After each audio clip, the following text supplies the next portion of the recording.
Hey, what's going on, everybody? How's it going? Welcome back to Daddy's Workshop. Thanks so much for joining me today. If you've been following along in the build, you know that we just put some brand new shoes on the Tacoma. So now what I want to go ahead and do is I want to show you some things I figured out. I've been driving on it for about 2 weeks now. It's great. Once we got that alignment taken care of, it's all right. But now I've got a little bit of a space issue. Let me show you what I'm talking about. So the poke coming out of these guys is great. As you see, we're sitting about 2 inches out. Although I know it's kind of hard to see on camera, but we're sitting about 2 inches out.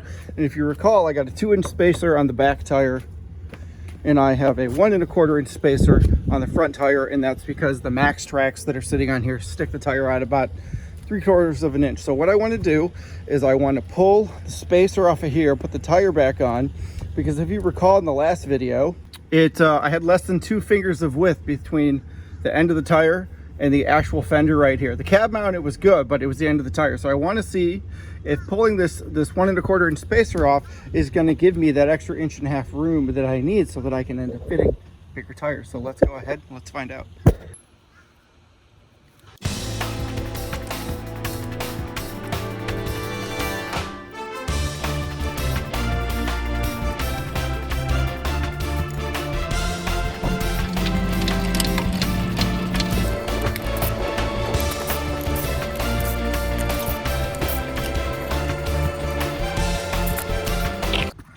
Probably better with 2 hands, but there is this lip right here that helps out. So move the tire so you can see the spacer that I've got on here. And so all I really want to go ahead and do is just take it off. So we got a 19 sitting right here. It's going to go ahead and work just fine with us. So we're going to pop it in. Let me go ahead and pull the spacer off, and we'll get the tire back on. We'll see how it looks.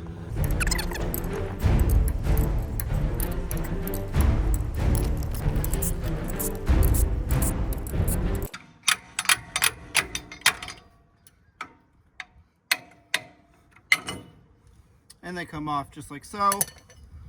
And they're still pretty nice and straight right here. No rust, no nothing like that. So these are still good. So let's go ahead and get the tire, pop it on, and see how she looks.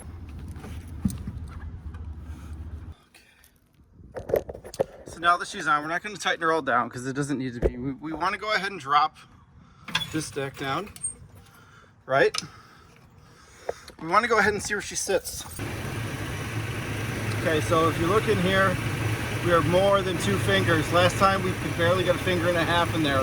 So we're close to 1 inch. So 35s, running with the spacers off, maybe okay. Let's check out the poke. There's definitely a difference on the poke, but I think it's okay. So those spacers are 1 1/4. The ones sitting back here are 2s. So if I pop these guys off and I look at them, you can see that there's a little bit of a difference, but it's not that much. It really isn't. With this being 2 inches and that being 1 1/4, there's not that big of a difference. Honestly, I don't even know if anybody would notice. So I'm gonna go ahead and I'm gonna put it back to where it was. That way, by the time I get tires, I'm gonna pull the spacers off because I like them. Make sure that when you put these guys back on, you use Loctite. I'll link you to another video right up here that walks you through this entire process. But for right now, I'm gonna go ahead and put them back on, and then I'll give you guys my final thoughts. All right, one last little service announcement for all of you that want to run spacers. These things are dangerous. Make sure that you use Loctite. Red stuff works great. Sticks on there, it doesn't let go. Blue stuff does a good job too, but I believe it lets go. Or maybe I have that backwards, so I'll go ahead and I'll put it down. But anyways, that's what I used last time, but it works great, so I'm keeping that on there. So when you use those, make sure that this is nice and clean all the way around before you mate this spacer up to your surface.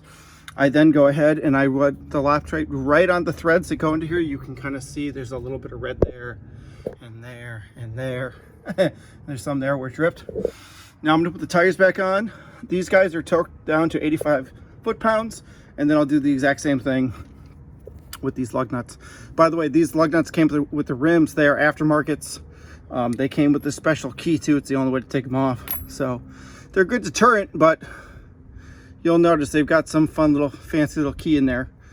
Right off of Amazon. think they were like 55 bucks. Standard cost, which we would get for some fuels or some methods. So I'm pretty happy with them.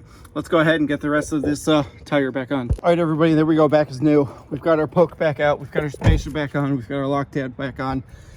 I just think it looks a lot better. I'm gonna have a tire changing video coming here soon where I walk you through everything, but I wanted to get this out real quick, just talk to you about the spacers and fitting 35s. These are 33.1s. I still want to go up to 35s. And now that you see that I've got about 2 fingers worth of room there, when I go ahead and pull that off, I mean, this is probably pretty close to 2 inches. I think I can go ahead and get them on and not have that big of a problem without running spacer. So we'll see how it works. We'll see how it goes. So far, I'm pretty happy with everything. The ride's great, as I said. They look fantastic. They really make the truck look awesome. So anyways, if you guys like this kind of content, you want to see more of the truck, please go ahead and drop a comment down below. If you like the video, please go ahead and hit that like button. And if you come here every week and you're not subscribed, please go ahead and hit that subscribe button. It really, really helps me out. Lets me know that you guys like what I'm making and that you want to see more Tacoma content. As always, I hope you guys have a fantastic weekend. And yeah, I look forward to seeing you on the next video. Take care.